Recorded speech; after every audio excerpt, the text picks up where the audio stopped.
por favor. Aquí, vénganse aquí. Vénganse para acá. Aquí.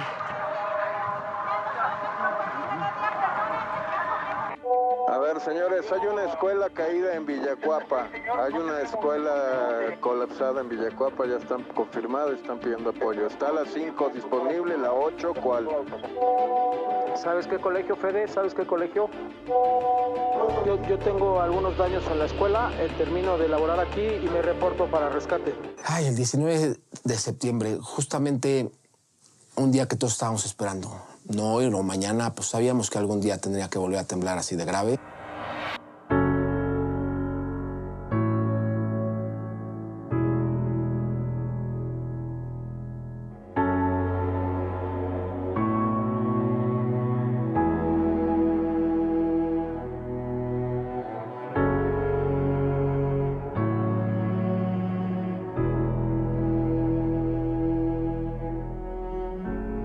Bueno, lo recuerdo como una pesadilla, como un mal sueño. Donde estaba con mucha gente, había un holocausto y se caía todo, ¿no? Y empezamos a vivir una experiencia que fue como una zona de guerra, yo le llamo. Fue como de película, la verdad es que fue impactante. Dije, ver, ¿qué está pasando? O sea, esto no puede ser, sí, como que una situación medio irreal de película. Yo soy Fausto Acuña, soy voluntario en un grupo de rescate, Rescate Urbano México, base. Coordino protección civil, servicio social, doy clase de fotografía y diseño. Para mí, 19S es trabajo en equipo. Como encargado de la protección civil del colegio, hice un simulacro a las 11. Primero fue un impacto total porque a la hora de querer salir, el suelo se sacudió de tal manera que hasta yo misma estuve a punto de caer. Soy Silvia Rivero Morales, soy médico de profesión, médico familiar. Durante muchos años estudié para ser también paramédico, estuve como voluntaria en la Cruz Roja, de fines de semana en las ambulancias. Formo parte de la brigada del IMSS donde estoy. Como estoy en puesto de mando, de inmediato salí a realizar las acciones que previamente habíamos ensayado por la mañana. Bueno, mi nombre es Nicolás Martínez Salazar. Ahorita imparto cursos de protección civil. Tengo 40 años como bombero voluntario. Bueno, lo viví arriba de una combi de rumbo a Indios Verdes. Al bajarnos de la combi vi que había mucha gente corriendo. Me imaginé que había quizá algún robo y la gente corría por ese motivo. Para mí empieza en mi consultorio. Estaba atendiendo a una paciente de la tercera edad. Soy Tania Gutiérrez, soy médico. Trabajo en una de las instituciones de salud más grandes del país y para mí el 19S es entrega. A mitad de las escaleras sentimos un movimiento aún más fuerte que nos hizo como detenernos y en ese momento pensé, tenemos que salir. El día que yo me salí, justamente, pues me salí con esto que ves, con esta camisa, este pantalón. Por fortuna, gracias a Dios, no estaba yo en el edificio donde vivía que se colapsó. Estaba yo trabajando, había yo salido a trabajar, al igual que mi esposa, y pues gracias a eso pues estamos vivos y estamos aquí. Bueno, yo soy Olivia Domínguez Prieto, soy antropóloga y soy docente en la Escuela Nacional de Antropología e Historia. Desde el 19 de septiembre pues también damnificada por el sismo. La alarma unos días antes pues había sonado, nos tocó el temblor del 7 de septiembre, nos asustamos muchísimo. Ahora sí se sintió. Ahora sí se sintieron Sí. las escaleras. Ay. Vamos en medio de la calle. El 19S, pues me encontraba yo dando consulta. Estaba con varios de mis pacientes todavía en espera. A mí me agarró el terremoto en un chequeo médico. Estaba dentro de una máquina de esas y corrieron los enfermeros y me dejaron ahí metido. Soy Eduardo Terán, de Equipment and Film Design, corto FD. Luego ya me dijeron que como estaba en un aparato radioactivo, no se iba a caer, que tenía una jaula de concreto y todo, pero yo no sabía nada. Estuvo fuertísimo. Ese día nos íbamos a reunir, bueno, se reunieron ellos con gente del 19 de septiembre del 85 en la colonia Roma, de una asociación que es la Unión de Vecinos y Damnificados 19 de septiembre. Amigos muy cercanos del ERUM estaban prendiendo el asador para celebrar el macrosimulacro. Había sonado primero la alerta sísmica por el simulacro y después cuando volvió a sonar, pues no le prestamos mucha atención al principio. Fui a la escuela de mi hijo porque se hizo el simulacro del 19 de septiembre del 85. Llevaba mi radio receptor de alerta sísmica porque quería donarlo a la escuela. Mientras veíamos todo el movimiento en la escuela, se hizo 1 minuto y medio para salir de los salones. Yo recuerdo claramente que le dije a una de las maestras, yo espero que esta cosa no empiece a sonar de verdad. Y me dijo, cállate la boca, no digas eso. Le digo, todo puede pasar en la vida. En el momento del sismo estaba yo trabajando en una estancia infantil que pertenece a Sede Sol, en el municipio de Tlaquiltenango. Un día rutinario, recibimos a los niños, su saludo, toda la rutina que hacemos, y desayunamos, los chiquitos durmieron. Yo estaba a punto de presentar un proyecto digital de una marca importante. Una compañera que se llama Nana y yo veníamos de una excelente junta donde habíamos resuelto un año, cerrando un año maravilloso, muy felices. Soy Benjamín Rodríguez, tengo 51 años y tengo una agencia de producción de eventos y eventualmente y con mucho corazón soy manager. Soy Pancha Toledo y soy cocinera y restaurantera, básicamente, entre otras cosas. A veces canto también. Y para mí el 19S fue el día que nos volvimos a ver a los ojos. Estábamos en la casa, estaba a punto de salir a trabajar cuando pues empezamos a sentir el primer movimiento, ¿no? Y yo casualmente, en ese momento, estaba viendo un video, el video clásico que pasan de hoy mismo, ¿sabes? De Lourdes Guerrero y se le empieza a mover todo esto. Yo la verdad pensé que me había mareado por estar viendo el video. Me llamo Jorge González, hago muchas cosas, entre otras cosas soy promotor cultural y de espectáculos y durante 10 años fui director y programador del Imperial. Es un club de música, lo que viene siendo música alternativa. Hacíamos 240 eventos al año diferentes que producíamos. Pues justo estábamos en el Imperial en una junta con mi socio, mi secretaria, había algunas otras personas que estaban ahí. Cuando empezó el movimiento. A la 1:14 pues empieza a temblar. Así, no hubo alarma que nos avisara, no hubo ningún tipo de llamada de alerta, simplemente empezamos a sentir el movimiento y no sé si todos lo vieron igual, pero yo lo empecé a sentir gradual. En el momento exacto en el que dije, estamos listos, vamos a empezar la presentación, en ese momento se empezó a mover toda la sala de juntas del edificio, yo estaba en un piso 2. Mi barra, el espacio de trabajo daba hacia la ventana y en ocasiones cuando pasaba un vehículo pesado se movía y se movió, entonces me levanté para ver qué pesado debe estar este carro. Y me asomo y no vi nada. Volteé a ver a mi mujer y le dije, oye, ¿está temblando? La primera reacción que tuvimos, mi esposa y yo, fue de abrazarnos. Empezó el movimiento. Yo reaccioné recordando lo del sismo del 85 y grito, está temblando. Y en lo que se lo estaba diciendo, se arrancó y ella pues ya se pudo agarrar de un lugar. Estaba en mi casa, sentí un jalón súper fuerte, así, ¡pum!, para arriba. Me avienta con todo y la silla, me pego en el ángulo de las mesas y todo empezó a tronar. Abro los brazos, jalo a los chiquitos, trato de levantarlos a todos juntos. Y les grito, vámonos, hay que movernos. Se cayeron las sillas, se cayó una mesa y trato de jalarlos a la salida. Me paré como pude. Me tuve que agarrar de la pared para no caerme. Tratamos de hacer lo posible por salir.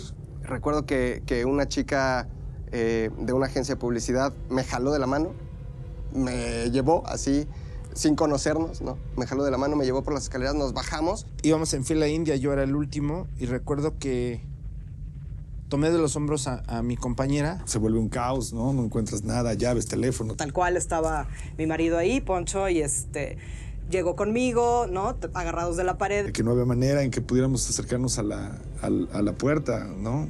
Más bien esperamos a que parara. Salimos de la oficina, entramos al cubo de la escalera, empezamos a bajar, ya estaba oscuro. Como a la mitad del movimiento empecé a sentir algo fuera de lo común. Clientes, gente de mi equipo incluso empezaron a entrar algunos en ataque de pánico. empecé a tomar conciencia de que esto no era un temblor común, sino era más bien un terremoto, ¿no?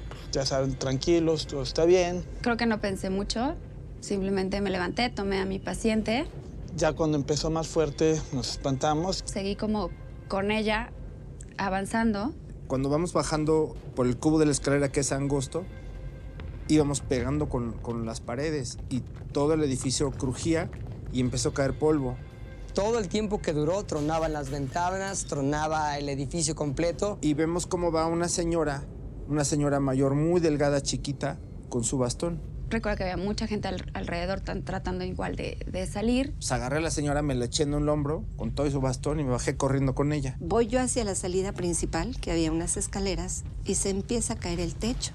Cascajo, todo el material que se estaba cayendo, pero nosotros no sabíamos qué era lo que pasaba porque nuestra visión estaba en cero. Del interior del edificio no sabíamos qué era lo que pasaba afuera. Los gritos de la gente que estaba adentro pues, se mezclaban con esos truenos del edificio y la estructura. Y los niños pues replegados a nosotros y gritando. Que lo que más nos dio miedo fue cómo las grietas de piso a techo por los cubos de la escalera empezaban a abrirse y entraba luz. Y llega la directora, llega la otra maestra y le grito yo, ¡abre, empújale! Pues ella venía en muletas. Corriendo, no pasa nada, vamos a salir. Todo el resto del cubo de la escalera. Logramos salir hacia como un punto de evacuación. ¿Pudimos abrir un hueco? Todavía corrimos un carril de Álvaro Obregón y nos detuvimos cuando chocamos contra un taxi rosa. Haga de cuenta como que los cargué y casi me los saqué. Ya volteamos y ya vimos que 286 se cayó.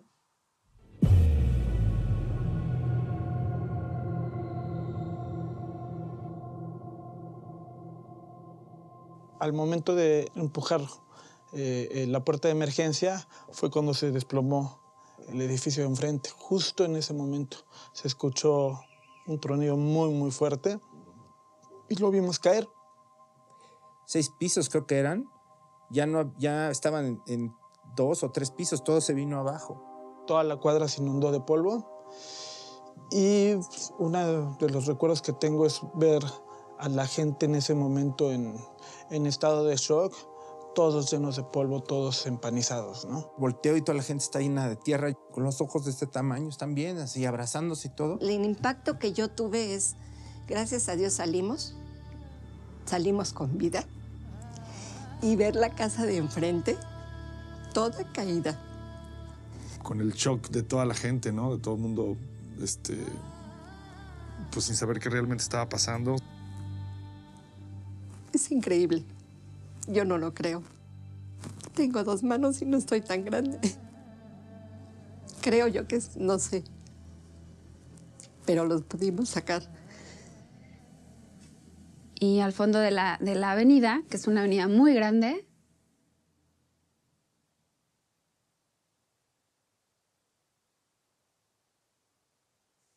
el estar en el suspenso y en la angustia de no saber dónde está tu familia, de no saber cómo están tus amigos, de estar viendo gente que a lo mejor no conoces, pero que en realidad lo ha perdido todo, es un sentimiento de impotencia totalmente indescriptible. Inmediatamente pues, nos dimos cuenta que no había nada de comunicación. Lo primero que piensas es decirle a tu familia que estás bien. Yo creo que la reacción natural como persona, como ser humano, es buscar enseguida a mi familia. Dejé el coche estacionado en un lugar y me fui caminando bastantes calles. Y en el caminito de unas cuadras pues empecé a ver polvo, gente caída. la gente afuera, la gente llorando. Me acuerdo que gritaba que mi mamá, y alcancé a hablar un poco en voz alta, y una persona que pasó me dijo, no creo que en la del Valle pase nada. No pasó nada, solo estuvo un poco más fuertecito que el del 7. Para mí fue un impacto porque dije que en esta zona de la Ciudad de México se sientan los temblores, algo mayor tuvo que haber sucedido en la ciudad. ¿Alguien sabe qué escuela fue la del derrumbe? Se colapsó un restaurante en Calzada del Hueso y Miramontes. Alrededor del Parque España hay 3 o 4 edificios colapsados. Y a ver si podemos ir haciendo un censo de las direcciones de esos colapsos. Pues se cayó el edificio, necesitamos gente que venga a ayudar. Y yo así, verga, ¿cómo que se cayó un edificio? ¿Dónde? No? Pues en la Condesa, en la Roma, en todos lados iban cayendo edificios, ¿no? Y que todavía se estaban hasta colapsando edificios. Y en ese momento pasó un vecino corriendo diciendo que se había caído un edificio en la esquina de Ámsterdam y Laredo. Empecé a escuchar la radio, la estación en la que yo trabajo, y empezaba a escuchar que se había caído un edificio, que se había caído un edificio. No daba crédito. De repente se escucha, se acaba de caer otro edificio. ¿Dónde? Por Rojo Gómez. Y a lo lejos se veía el humo, se empezaba a ver el humo de la ciudad. Y volteo y veo una nube como de humo. Ya viendo bien, era una nube de polvo. Resulta que en la calle de Coquimbo se había caído un edificio. No, que se cayó un edificio, que se cayó otro. Empezamos a ver casas afectadas, edificios cuarteados. Empezamos a ver polvos en las esquinas de los edificios. Y ya en ese momento supe que había estado muy fuerte. Lo primero que yo pensé, dije, bueno, es hora de desempolvar el título. Mi nombre es Axel Suárez. Ejercí la carrera de ingeniería hace muchos años y después la volví a ejercer aquí en México el 19 de septiembre. Y agarré mi caja de herramientas familiar, martillos, clavos, destornilladores, eso para algo servirá. Empecé a caminar con unas botas, empecé a caminar por los alrededores. Gente que se quedó sin departamento, gente inclusive que falleció. Tengo una amiga que desgraciadamente falleció en el derrumbe de Álvaro Obregón. Pero tu primer entendimiento es que hay gente que se murió y hay gente que está atrapada. Infórmenme, acaban de recibir un mensaje que están instalando puesto en mando el C5 en la zona de Acoxpa, en el Ángeles Acoxpa, que tienen varios reportes de derrumbe y atrapados. Las Estrellas, hay un derrumbe con atrapados. No tengo más 36, solo sé que es Escocia y Ferrol y que hay una persona al interior que está indicando que está atrapada y viva. Todos tenemos o manejamos un canal de comunicación, el cual se activa en el momento de desastre. Eso quiere decir que íbamos a ponernos a chambear, no sabíamos si 3 días o 15 que estuvimos. Y de ahí seguí caminando hacia Álvaro Obregón, y en Álvaro Obregón me encuentro con Álvaro Obregón 286. Y es cuando volteo y veo al señor que cuidaba el edificio. Es un señor muy recio. ¿Qué falta? ¿Qué falta, güey? Falta el doctor. En esos momentos no había clases sociales, no había yo tengo, tú sí, tú no, todos éramos uno solo. Un señor que no lo conocíamos, aunque teníamos ya cerca de un año cohabitando, pero era un señor que siempre te veía y te decía buenos días, ¿cómo estás? Era nuestro trato con él. Pues era alguien que conocíamos, no era cercano, pero era el doctor de abajo, ¿no? Hablabas con mucha gente, te coordinabas con mucha gente y ni siquiera sabías quién era esa gente, de dónde venían, qué hacían, quiénes eran. Falta el doctor. Pues vamos, cabrón, por él. O sea, yo sé que no estaba esperando que yo le dijera vamos, porque él, sin dudar, lo iba a hacer. Tengo la sensación de que todavía se moviera el piso y yo pensar, hay que salir a ayudar a la gente, o sea, hay edificios derrumbados. El yo ver el edificio derrumbado y saber que hay personas dentro mientras lo estoy observando, es una sensación que no había sentido jamás. Hola, soy Alberto. Soy brigadista. Y para mí ser un brigadista es ser una persona valiente. En ese momento que yo supe que podía haber gente atrapada, que podía haber gente lastimada, yo agarré y dije, vamos a ayudar. Nos dirigimos a la calle de Ámsterdam y ahí nos encontramos con un edificio derrumbado y de inmediato, sin pensarlo, toda la gente que me acompañó a eso, empezamos a levantar escombros. Entonces agarré y les dije, a ver, ¿quién va para allá? ¿Quién me ayuda? No, pues tantos. Necesitamos herramientas. Con gente de protección civil les dije, denme herramientas, vamos a ir a tal lado. Pues va, escoge. Agarramos picos, agarramos palas y nos fuimos. Y eso me movió muchísimo, como ver a la gente tan unida y como ver este movimiento tan solidario de todo tipo de gente que estaba ayudando y todos dándose la mano como para crear una unidad. Y eso me movió muchísimo, realmente me tocó el corazón y pues fue como que el empuje para decir, pues no hay de otra más que estar aquí, ¿no? Me queda la sensación de que se puso en pausa la vida de todos y que todo se trató de vamos a ayudar. Las personas nos unimos para hacer algo pensando en si fuera tu hermano. Esa era la sensación. En México hay una cosa maravillosa, que cuando surge una tragedia, muchas personas se desbordan en ayudar. Esta unión y esta solidaridad y esta forma de no te conozco pero te ayudo. Hombro con hombro, haciendo cadenas humanas, desbordados todos en ayuda. Para mí fue impresionante la ayuda, el apoyo de personas que dijeron, bueno, yo no puedo ir como brigadista, como ayudo, doy víveres.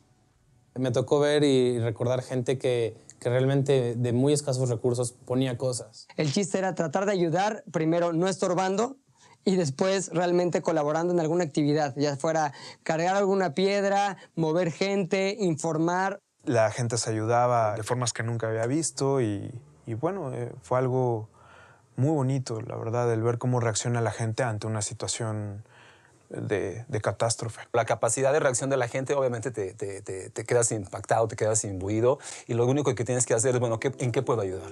Eventos de este tipo exaltan y exponen todo el sentir humano que tienes con tus humanos cercanos. Todo lo que no les puedes decir, quieres decírselos en ese momento y quieres saber cómo están. Y comencé a trabajar en cuestión de agarrar un diablito, comenzó a ayudar a la gente a recibir víveres, a recibir medicamentos, a recibir comida. Y de repente llega una camioneta con un chorro de víveres y lo que me impresionó es cómo la gente luego se formó y empezó a hacer una cadena para meter las cosas. Todo lo tenían muy bien, digamos, estructurado en una logística. En menos de 10 minutos todo el camión estaba vacío y todo estaba adentro donde tenía que estar. Entonces creo que eso fue lo más impactante. Y eso fue uno de los 80 que vi. Es realmente impactante ver cómo alguien, con el simple hecho de hacer esta señal, puede organizar a muchísima gente. No lo piensas, o sea, lo único que piensas es cómo hacer para ayudar. Yo creo que el mexicano no tiene conciencia de lo bonito que es el país, de lo linda que es su gente, de lo que tienen realmente. Trabajábamos 24/7. Nunca tuve sed, nunca tuve hambre.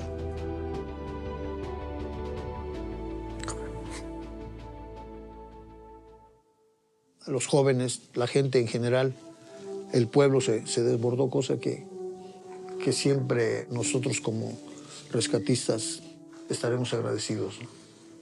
R8 les indico, hay bastante fuerza civil corriendo y quitando escombros. Se desbordó hacia los edificios. Entonces, de repente, allá hay mucha gente aquí, váyanse a otro, y así nos fueron moviendo por varias estructuras colapsadas hasta que finalmente llegamos a Álvaro Obregón 286. Si bien el 286 le pegó y derribó la mitad de nuestros pisos 4 y 3, pero las escaleras estaban enteras. Podíamos acceder por ahí para brincar al edificio de al lado e intentar ayudar a la gente. La labor mía era mantener en pie el edificio, mientras que se hacían las labores de rescate. Y cuando llegamos, la planta baja era el tercer piso. El sismo se comió el segundo piso, el primer piso y prácticamente el estacionamiento. Y se escuchaba los quejidos de una persona. Sabíamos que estábamos a contrarreloj. Nos concentramos donde se había detectado, nos habían indicado y sospechábamos que había gente atrapada. Entonces, vamos para adentro.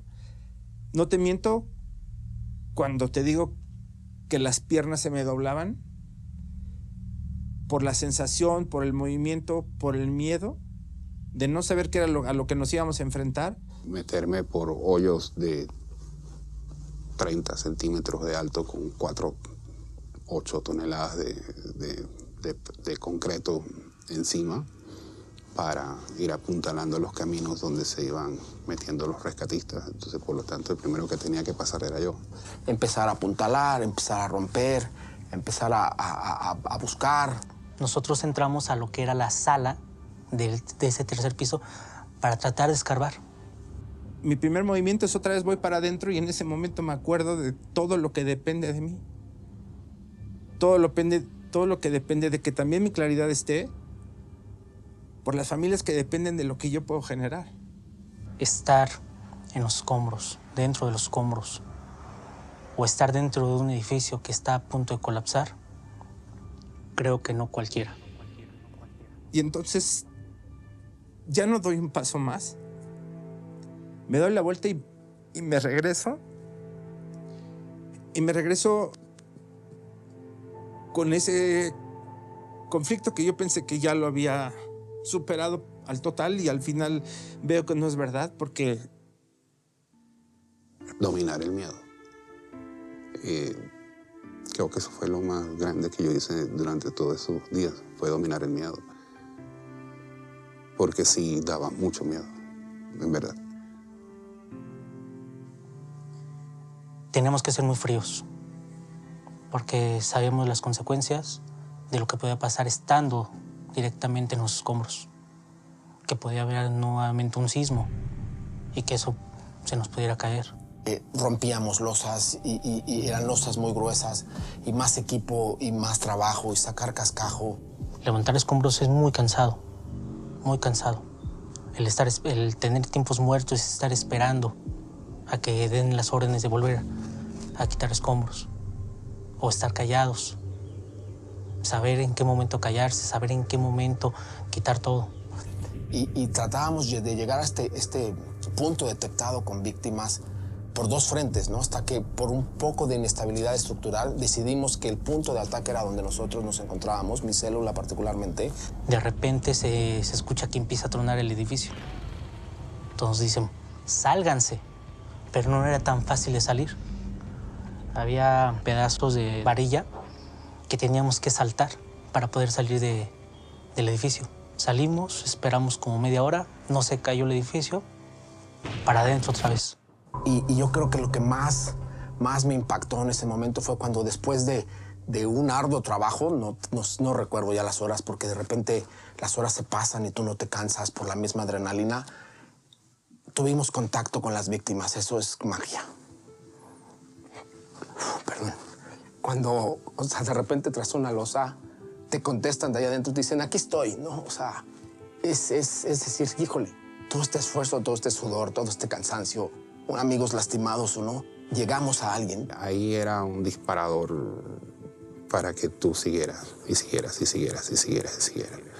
Gutiérrez, les confirmo, ya tenemos contacto visual. 2 pacientes vivos, un Z1. Vamos a sacar a los 3. R11. A ver, ¿cómo son? Somos 3, eran 3 personas, un masculino y 2 femeninas. Dijeron, hay una persona más, pero ya está muerta. Antes platicaba con nosotros. Y ahí nos concentramos a romper esta última pared, ¿no? Esta última losa, y sacamos 3 personas vivas. Ustedes están sacando ahorita 3 personas de acá. A ver, te confirmo, la femenina que va saliendo está consciente, desorientada, deshidratada, trae una fractura expuesta. No sé si es miembro pélvico izquierdo o derecho, y la mano la tuvo prensada, parece que con un mueble o con una trave de madera. QTR, la paciente está afuera. QTR, la paciente está afuera. Felicidades, mi abrazo y reconocimiento. Lloraban, agradecían y decían, volvían a hacer. Eso para mí es impactante. Me sentí con mucha alegría cuando en uno de los edificios que estaba casi a punto de caerse, uno de los topos logró rescatar un par de perritos. Y dijimos, bueno, este es el principio. Vamos por más. Vamos por gente que está atrapada. Y se siente bien saber que estás ayudando en ese momento. En ese primer día de ese edificio nos fuimos, mi amigo y yo, como a las 8 de la mañana. Lamentablemente, después supimos que en ese edificio estaban atrapados una pareja. No los pudieron sacar. Era muy complicado poderlos sacar. Básicamente, Rescate Urbano México estaba ya localizado en Álvaro Obregón como punto fijo, y como célula nos separamos para ir a Petén junto con unos amigos que habían llegado de Costa Rica, que a esto mismo se dedican. Personalmente ha sido uno de los momentos más fuertes, porque independientemente de haber logrado localizar los cuerpos de estos amistades, pues siempre es impactante tener que hacer la movilización o recuperación de cuerpos. Y era cuando más ganas, más rápido queríamos trabajar. Porque sabíamos que si había una persona fallecida, podía haber también una persona viva. ¿Sí? Y que nosotros dijimos, tenemos que ayudar. Tuvimos la oportunidad de sacar 9 personas con vida y para mí, independientemente de las anécdotas tristes, lo que más me llevo es eso, ¿no? O sea, saber que esa piedra que quité o esa herramienta que subí sirvió para que hoy personas estén con su familia, ¿no? El camino de un médico, el camino de una persona que se dedica a rescates, normalmente te motiva la ayuda al otro. Y el saber que puedes restablecer su salud o ayudarle en lo que tu medida personal te lo permita, ¿no? Pudimos sacar a alguien vivo. Eso para mí, alguna vez yo en todos los cursos que he tomado decían que lo más semejante a crear una vida que solo las mujeres pueden es salvar una, ¿no?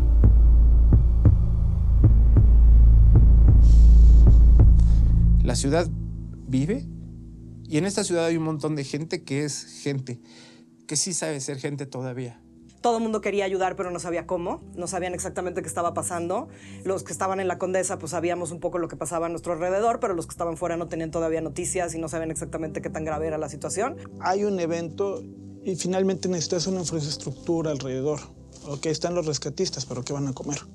¿A dónde van a ir al baño? ¿Dónde se van a bañar? Fueron 2 semanas ahí. Entonces empezaron a llegar todas las ayudas. Evidentemente, siendo restauranteros, pues vamos hacia el restaurante y pues seguramente lo que podemos hacer es hacer comida, ¿no? Les quería platicar que enfrente estaba el lugar que se llama Imperial. Teníamos justo enfrente, por una cuestión circunstancial, justo enfrente uno de los colapsos donde más gente quedó atrapada. Pues todo el mundo quería ayudar, ¿no? Lo primero que empezamos a hacer sándwiches y en algún momento nos empezamos a dar cuenta que también la ciudadanía se estaba sumando a este esfuerzo y que francamente nosotros podíamos ir un pasito más allá, ¿no? Que ellos hicieran sándwiches y nosotros podíamos hacer comida caliente. Entonces nos abocamos a hacer buenas comidas y comidas calientes, porque también nos empezamos a dar cuenta que el sándwichito, el snack y todo sí, pero después a lo largo de los días te empieza a pesar también a la gente que estaba trabajando, ¿no? Todo el mundo estaba pidiendo agua, ¿no? Justo enfrente tengo una bodega llena de agua. Todo lo que tenían en sus carboyets, todo lo que tenían de sus materiales para el consumo de su lugar, todo a las personas, los baños, todo en todo momento. No había luz, entonces de repente era con lamparitas oscuras, ahí lo íbamos coordinando. Cuando empezó el terremoto, empezaron a trabajar a sacar a la gente, pero se les vino la noche y el gobierno federal y Protección Civil no están equipados para esas cosas. La primera noche estuvimos 100% oscuras y esa fue yo creo que la noche más dura para todos. Y nosotros tenemos luces especiales para estar en un set filmando o grabando toda la noche. Tú puedes estar trabajando perfectamente. Son luces no muy grandes, que consumen poca energía y son muy eficientes, iluminan mucho. Había todo un mundo ahí, todo un pequeño ecosistema alrededor del evento. Entonces FD empezó a armar plantas con kits de luces y las empezamos a mandar. Y todo su staff se fue a trabajar. Obviamente sin sueldo, nada más por eso, ¿no? Por dar algo. Lo que hicimos fue darle herramientas a los rescatistas. Ellos fueron los que se aventaron todo el tiro, fueron muy valientes. Fue como una participación que tuvimos nosotros como de apoyo, porque, oye, si ellos están dispuestos a meterse ahí, a sacar gente, pues lo mínimo que podíamos hacer era darles la herramienta para que vieran, ¿no? Entonces empezó a llover y pues decidimos prender la planta de luz por nuestra cuenta e invitar a la gente a pasar. Y ahí fue cuando ya nos dimos cuenta que podíamos trabajar muy bien como albergue. Hoy el lugar está cerrado, pero en ese momento, que estaba en su apogeo también, abrieron las puertas y hicieron un albergue. El Imperial está insonorizado. Entonces, justamente para que el ruido que provocamos no moleste a los vecinos, bueno, pues esta vez fue al revés. Afuera había ruido, había polvo, había o mucho sol o mucho frío en la madrugada y la gente podía entrar a un lugar a estar en silencio.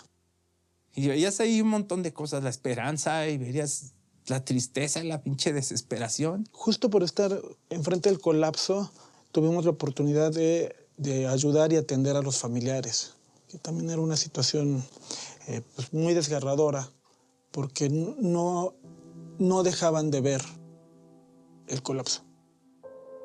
Pues su cortina de metal se hizo un muro. Es un muro de lamento, ¿no? Un muro de esperanza también, porque las personas llegaron y con las manos las empezaron a buscar los nombres de sus familiares. Y como estábamos justo enfrente, pues de repente pusieron sus botes para sentarse y estaban nomás viendo y esperando noticias, ¿no? Los que tenían edad de ayudar, pues ayudaban, pero pues había gente mayor, había señoras. Y lo peor era mentirles en la cara. Porque al segundo día ya nosotros sabíamos que no había gente viva.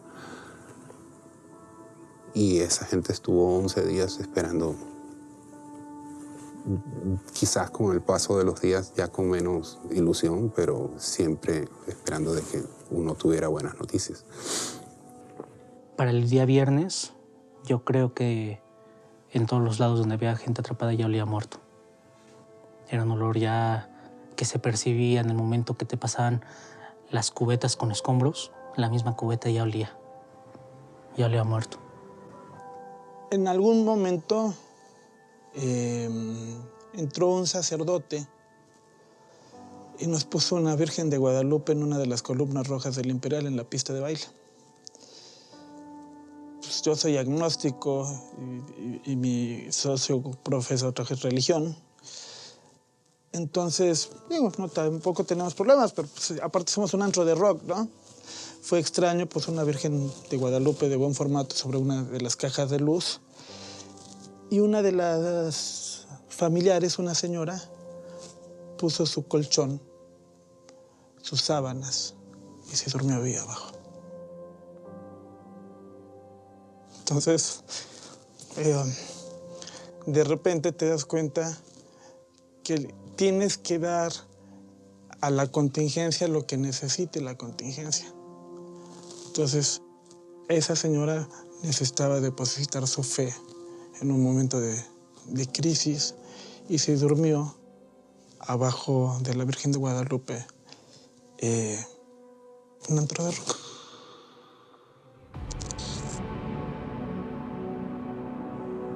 Habíamos retrocedido 32 años. Estábamos 32 años atrás, igual que en 1985. En el 85, como te comento, no había no había transmisión por televisión, todo fue por radio y fue básicamente prensa escrita. Fíjate, para 1985, cuando fue el terremoto del 19 de septiembre de ese año, hubo un cambio en cuanto a la concepción de los medios de comunicación y yo siempre lo he visto como un parteaguas. La radio era una antes del 19 de septiembre y fue otra después del 19 de septiembre. La primera noticia que escuchamos fue a las 5 de la tarde en el radio, cuando regresó la luz, y se decía que habían colapsado 2 torres de 7 niveles cada una en Gabriel Mancera, Escocia y Edimburgo. Nos quedamos sin luz, nos quedamos sin señal de celulares. No teníamos cómo comunicarnos. Yo recuerdo que esa semana prácticamente no supimos nada de la ciudad. Nos enteramos de Álvaro Obregón bastante pronto. Poncho había ido a caminar hacia el otro lado y nos habíamos quedado de ver en cierta hora, en cierto punto, porque como no teníamos manera de comunicarnos, y a él ya se había enterado del otro lado del que había caído sobre Medellín, ¿no? Entonces, esos fueron como los 3 puntos que nos enteramos, por lo menos que se habían caído francamente 3 edificios y que por lo tanto había gente atrapada, ¿no? Te enterabas por ahí de repente de la gente que caminaba y la colonia Roma está destruida. La Juárez, o sea, hay cosas que a lo mejor ni siquiera eran ciertas, pero pues en el caos todo el mundo se vuelve loco, ¿no? Fue demasiada gente la que empezó a llegar y llegaba más, y llegaba más, y llegaba más, y llegaba más. Había, ¿qué quieres? 5 o 10 mil personas. Parecía un concierto de rock and roll. Y era mucha gente la que estaba ayudando. Mucha gente la que estaba ayudando, pero ya también había mucho desorden.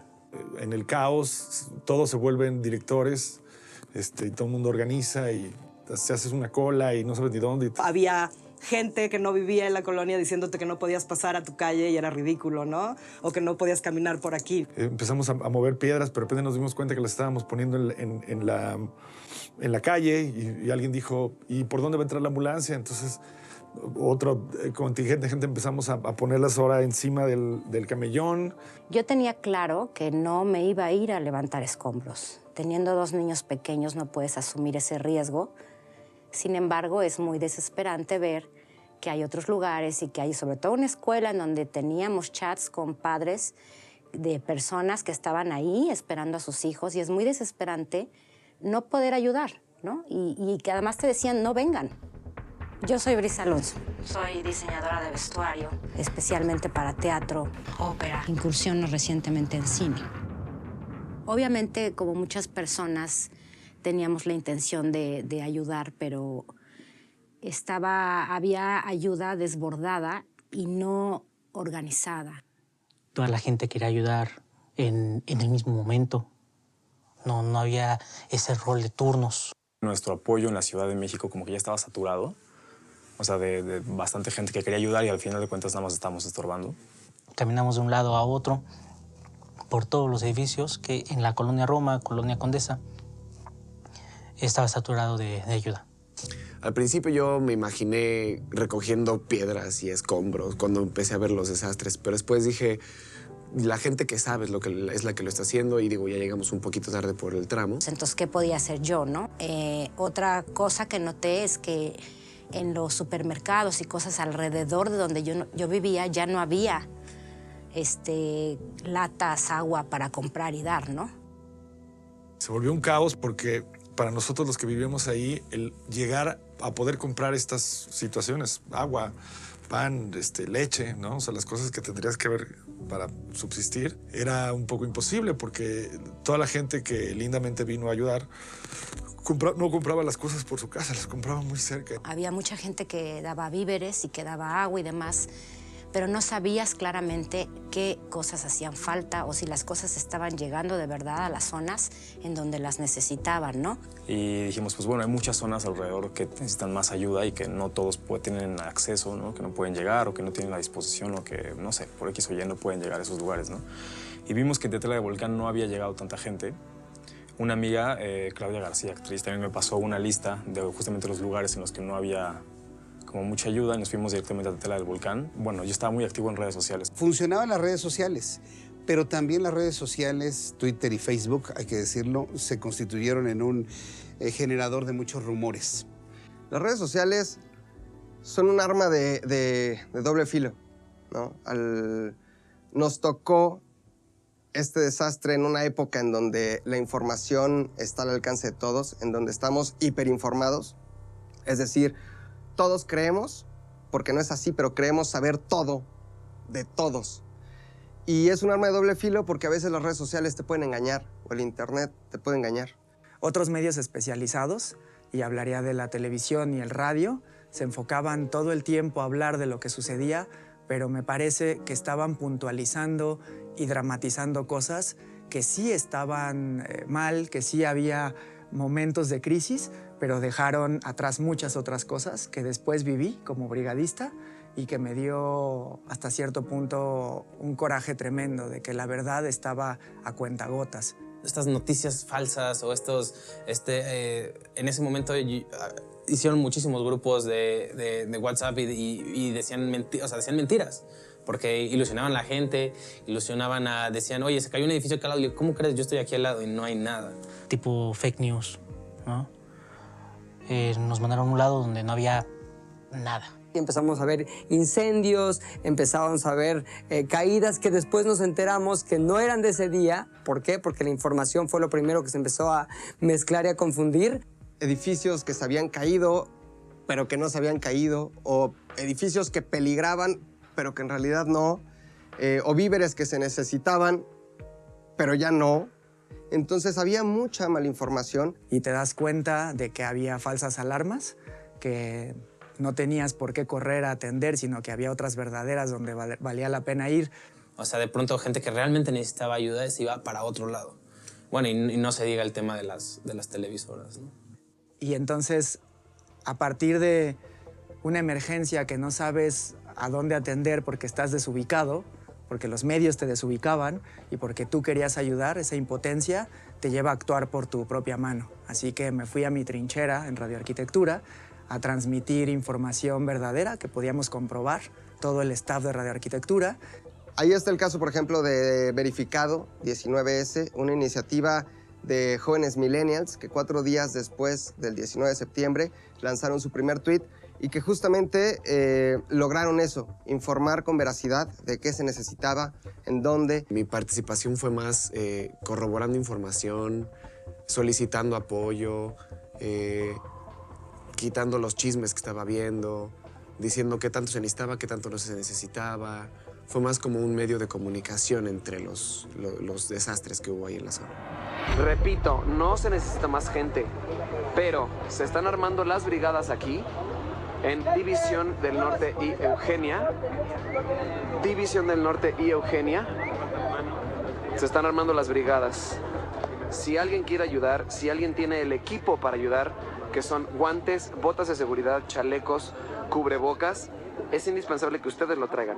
Los actores somos muy movidos, somos muy hiperactivos. Entonces, luego se armó un chat en el que estábamos. Había varios en Condesa, había varios en Del Valle, había varios en varias zonas. Entonces, lo que hacían es mandar los mensajes y decir, se necesita tanto acá. A ver si nos pueden mandar los que están en la Del Valle, que nos manden a Condesa, porque era mucha gente la que estaba ayudando. También en minutos ya había 70, 100 motocicletas, donde necesitamos llevar picos, palas a tal lugar. Cargaban en las motos. Y ahí había una cantidad de bicicletas, de motocicletas, de coches, esperando llevar víveres al lado o material inclusive. En ese momento conocí un grupo de enfermeras, tendrían 23, 24 años todas, súper animadas y súper asustadas de subirse a una motocicleta, pero fue, nunca me he subido, estoy temblando de miedo, pero ¿te puedo abrazar? Entonces me subí una chava, se llamaba Marta me parece, se subió a mi motocicleta, se agarró durísimo y nos fuimos abriendo paso por la ciudad. Y había un chico, 16 años, no creo que tuviera más, el que estaba acomodando las motocicletas. Entonces, cuando mandaban un mensaje, yo luego daba la alerta ahí en División Eje 5 y les decía, oiga, necesitan un rotomartillo en Escocia. Entonces, una camioneta agarraba el rotomartillo y se lanzaba para allá. Independientemente que había muchísima gente ayudando, mucha de esa no podía entrar a los escombros porque podían propiciar que se cayeran o aplastaran a los niños que todavía seguían vivos. Entonces, ahí empezaban a usar a los perros porque pesan menos y porque el olfato y las capacidades que puede tener un animal son de gran ayuda en estos momentos en donde la gente no puede entrar a levantar las piedras. Solicitaban apoyo de botas para las patas de los perros. Fue ahí cuando se me prendió el foco de que dije, yo puedo hacer esas botas en el taller. Tengo materiales en la casa, tengo las máquinas, está la gente que no está trabajando y qué mejor forma de hacer algo en tu mismo espacio, pues dices, desde aquí voy a hacer algo. Y pues me agarré ahí mi mascota de modelo y empecé a fabricar, a hacer un diseño. Se empezaron a mandar con compañeros, actores y demás que las empezaron a repartir. Y la primera retroalimentación que tuve fue justo de un topo en donde otras personas les habían llevado algún tipo de protección para los perros de tela y que no les estaban funcionando y las regresaban y las nuestras estaban funcionando.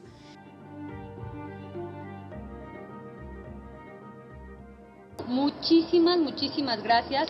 Estábamos en espera justamente de las botitas que son una gran ayuda para los perritos. Muchas gracias, Brisa. Yo pienso que no debemos ser ajenos a las tragedias y no debemos olvidar que podemos hacer vínculos y lazos de apoyos, ¿no? No debemos perder la sensibilidad a los acontecimientos violentos que existen y no tolerarlos, ¿no? Eso nos quita lo valioso que tiene el humano. Nadie puede contra la naturaleza, pero sí podemos contrarrestar los desastres sociales. Mi nombre es Gastón Gallardo, soy artista visual y soy damnificado de la Ciudad de México. Estoy desarrollando un archivo artístico alternativo al oficialista sobre el 19 de septiembre. Es un archivo emocional que consta de objetos, de entrevistas, de fotografías, de revistas, de diferentes publicaciones. Y pues bueno, pues los capturamos para hoy reflexionar ante ellos, ¿no? Y cómo conmemorar pues todo esto que se generó en la sociedad. Y bueno, empezamos a recolectar todas estas figuritas que salieron a raíz de Frida. ¿Qué significa, no? Que un perro sea el héroe ante un terremoto, ¿no? Entonces, bueno, fue retomada y en el barrio chino se empezó a comercializar esta figura como un elemento mágico de protección ante los sismos, ¿no? Y todo esto sucedió también por el año del perro, que es este. Pues bueno, tenemos todas estas figuritas que enaltecen a esta figura perruna. Bueno, me dedico a cuidar bonsáis, esa es mi profesión. Yo andaba en la calle justamente entregando bonsáis, pero mi esposa luego fue a ver porque le habían dicho que uno de los edificios se había caído. Mi hermano me manda un mensaje y me dice, oye, ya estamos aquí en el departamento. Vela, mi abuelita, que es el amor de la familia, pues está bien, pero la casa está destrozada. Pues mi angustia principal era ver cómo estaba nuestro departamento. Y logramos llegar hasta las 12 de la noche a las calles de Rebsamen, Pestalozzi y Viaducto, donde están las 4 torres de 105 departamentos. Desde que dimos la vuelta en el viaducto, lo primero que vimos fue un espectacular gigante, como si una fuerza así brutal lo hubiera aplastado. Ella trabajaba cerca del lugar, entonces fue a ver y pues sí, obviamente el edificio donde vivíamos se cayó. Junto, colapsado el edificio del viaducto. Dimos la vuelta, estamos a una cuadra de ahí y pues vimos que estaban muchos camiones de la Marina y del Ejército y las 4 torres acordonadas. Mucho descontrol, vecinos sentados en la calle, mucha gente esperando, mucha oscuridad y las paredes del edificio colapsadas. Y llegué al sur después de 1000 horas y pues me encuentro con todo el suceso, ¿no? Pues los 5 pisos se habían hecho uno, ¿no? Todos los pisos realmente sí se compactaron, o sea, de haber quedado pues, una cosa de nada. Y de hecho los 2 primeros, pues fue donde murió toda la gente. O sea, mucha gente que estaba subiendo, unas que estaban bajando. La escalera fue lo primero que se vino abajo. Pues estuve un rato viendo pues qué se podía hacer, pero pues obviamente no te dejan acercarte, no te dejan hacer nada. No te miento, las varillas de ese edificio yo las vi así. Yo creo que del grosor de, pues yo creo que ni del dedo meñique. Así unas varillitas así. Dices, no, pues con razón se cayó el edificio. Fue un momento muy duro, ¿no? Pero bueno, ya también teníamos como esta situación de saber que nuestros seres queridos estaban con bien. 2, 3 días estando en la calle, cuidando nuestras cosas, nuestro edificio, viendo qué estaba pasando, viendo pasar la emergencia, porque pues nosotros quedamos en un punto en que había gente atrapada a una cuadra de ahí, por un lado, y a otra cuadra por el otro lado, ¿no? Entonces vimos pasar muchas cuadrillas de gente para apoyar. Pues como que todavía no entiendes que ya eres damnificado o que eres afectado o que no puedes ya entrar a tu casa.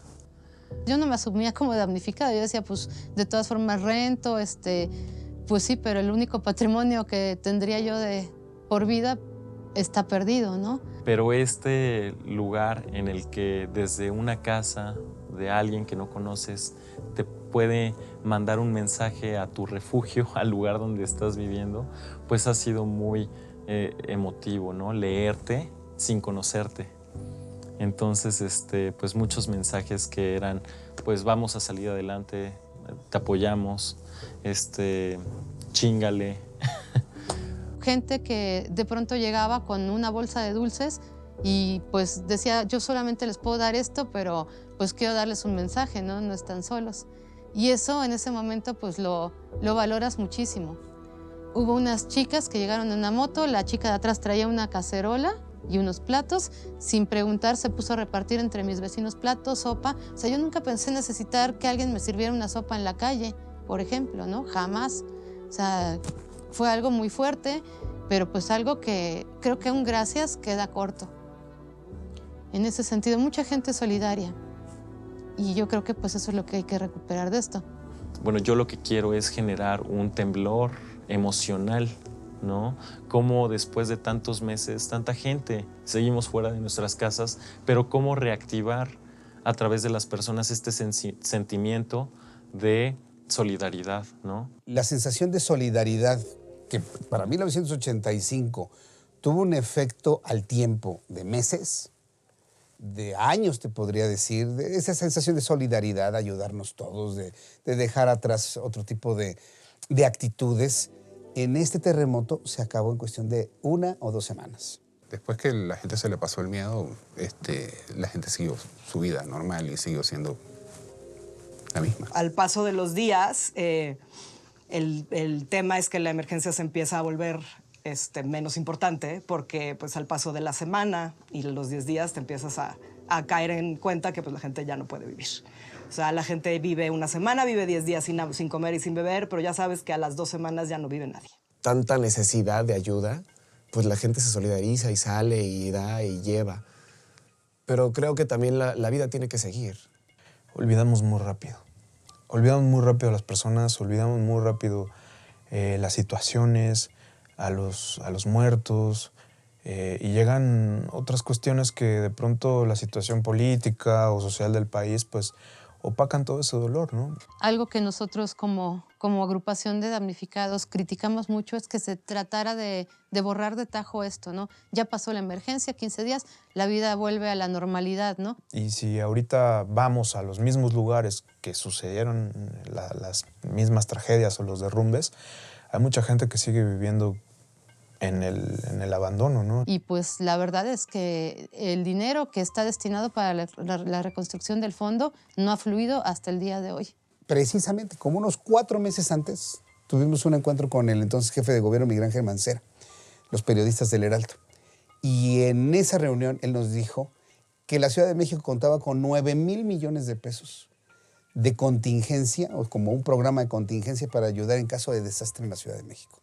Viene el desastre y al día de hoy yo no he visto que fluya ni siquiera 1,000 millones o 500 millones de pesos para poder ayudar a las personas que están pues, en campamentos.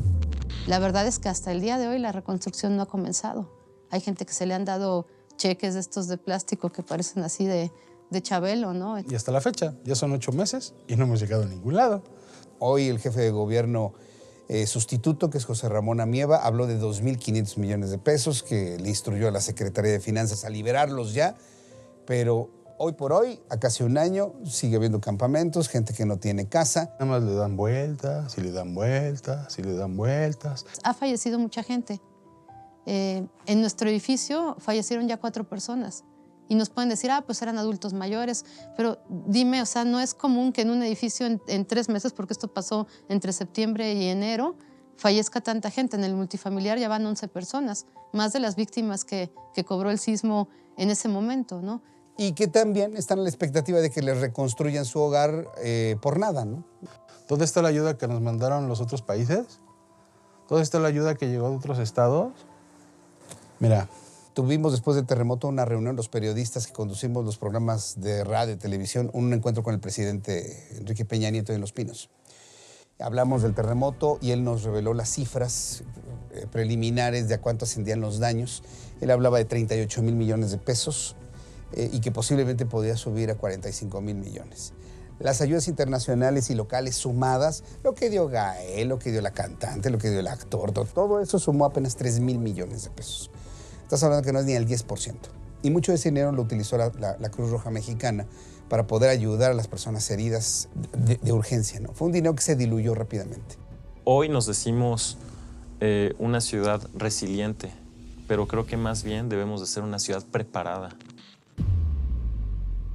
Tenemos que estar preparados. Y el estar preparados no solamente significa crear edificaciones que soporten los edificios, sino tener a gente preparada para esas situaciones. Tendríamos que tener protocolos más sofisticados para atender una emergencia como la que está sucediendo. Creo que en un marco más general, pues crear una política pública de prevención y mitigación de riesgos. Difundir realmente pues formas de salvarse, porque mucha gente dice, ay, me escondo debajo de la mesa, y pues no es así, ¿no? Sale peor. Creo que se deberían de revisar los protocolos, no solamente del Estado, sino de los civiles, ¿no? Saber cada quien qué es lo que debe uno hacer, ¿no? Y tomar ese papel. Siempre tener en mente que estas cosas pueden volver a pasar. ¿Qué hacer ahora? Comunicarte mejor con tu vecino, con el de enfrente, con el de al lado. ¿Qué hacer ahora? Ser responsables como ciudadanos ante un chorro de eventualidades y actuar con responsabilidad. Si nosotros no cooperamos entre nosotros, difícilmente salimos de un evento de este. Y esto fue, yo creo que la gran diferencia entre 85 y 17.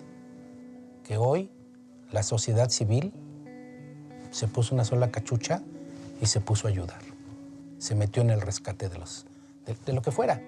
Perro, niño, niña, señor, señora, lo que fuera. Ahí estábamos, estaba la sociedad civil. Me quedo con una sensación de estar segura de por qué decido vivir en México, porque sé que si me pasa algo en algún día va a haber un montón de gente que va a salir a ayudarme. Y me tocó ver en una pared que decía, los jóvenes tomaron las calles de la ciudad, ojalá que nunca lo suelten. Como damnificados unidos de la Ciudad de México, le pedimos a la ciudadanía que no nos olvide que lo que pasó el 19 de septiembre del año pasado pudo ocurrirle a cualquiera. Desafortunadamente, pues algunos fuimos víctimas de esta situación, pero está en todos nosotros no quedar en el olvido. Hay mucha gente que todavía está viviendo en las calles, gente que está enfermando, gente que pues ha perdido el patrimonio de toda una vida de trabajo, lo que le iba a dejar a sus hijos. Es muy importante que cuando nos vean, pues nos tiendan la mano y pues estén conscientes que todos estamos siempre en un riesgo constante en esta ciudad. Gracias por escuchar y espero que esto le pueda servir a alguien y que años adelante, cuando las personas o los jóvenes puedan ver esto, les sirva para darse cuenta, tener una idea de lo maravilloso que es esta ciudad. Soy Jesús Martín Mendoza, periodista, conductor de programas de radio, y para mí el 19S es lección. Para mí el 19S es Fuerza México. Es solidaridad. Es el inicio del cambio. Para mí el 19S es crear conciencia. Resiliencia. Es solidaridad. Fue un día de transformación. Un parteaguas en mi vida. Es renacimiento. Para mí, el 19S es colaboración, vida y esperanza. Es la oportunidad para que volvamos a empezar. Para mí 19S es trabajo en equipo. Es bondad. Es el día que volvimos a nacer. Es A Fuerzas México. Amor, solidaridad y unión. Es conciencia. Fue el día que nos volvimos a ver a los ojos. Es potencia. Hola, ¿qué tal? Yo soy Poncho Toledo y para mí el 19S es volver a confiar. Para mí el 19S es entereza. Y para mí el 19S es entrega.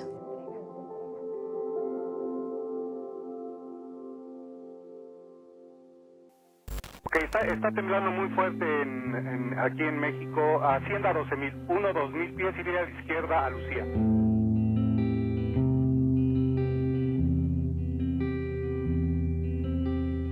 Abre los ojos bien,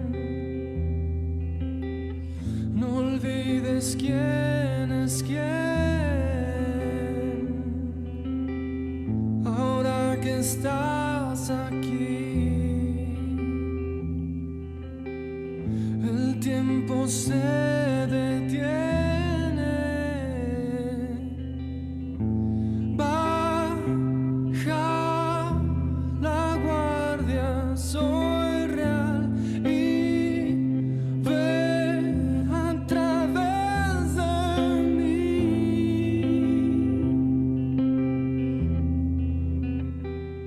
¿Quién soy?